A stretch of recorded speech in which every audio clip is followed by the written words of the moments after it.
ഒരുപാട് കാലമായി നമ്മൾ യൂട്യൂബിൽ വീഡിയോസ് ഒന്നും അപ്ലോഡ് ചെയ്യുന്നില്ലായിരുന്നു. ഇപ്പോൾ ഇതൊരു വീഡിയോ ആയിട്ട് വന്നതാണ്.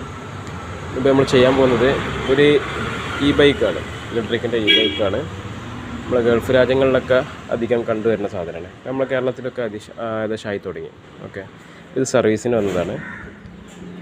ഓക്കെ, ഇതിൻ്റെ കൺട്രോളർ എന്ന് പറഞ്ഞ സാധനം, ഈ സാധനം കംപ്ലൈൻ്റ് ആയിട്ട് വണ്ടി വർക്ക് ചെയ്യണില്ല. ഓക്കെ, അപ്പോൾ ഇന്നിപ്പോൾ ഇത് മാറ്റണ കുറച്ച് കാര്യങ്ങളൊക്കെ. ഓക്കെ, അത്യാവശ്യം സ്പീഡും കാര്യങ്ങളുള്ള വണ്ടിയാണ്. ഓക്കെ, പക്ഷേ ഒരു 45 വരെ സ്പീഡൊക്കെ പോകും. അതിൻ്റെ മോട്ടറാണ് ഇരിക്കുന്നത്, ഹബ് മോട്ടറാണ്. ഇതതിൻ്റെ വേറൊന്നാണ്. ഇത് സെയിം പ്രശ്നം തന്നെ. ഇത് ബാറ്ററീൻ്റെ ഇഷ്യൂ ആണ്. കൺട്രോളറൊക്കെ മാറ്റിയിരിക്കണം. ബാറ്ററി ഡെഡ് ആയിട്ടാണ് വന്നിരിക്കുന്നത്. ഈ ബാറ്ററി ചേഞ്ച് ചെയ്യണം. ഇതാണ് അതിൻ്റെ ബാറ്ററി. ലിഥിയം അയൺ ബാറ്ററിയാണ്. അത്യാവശ്യം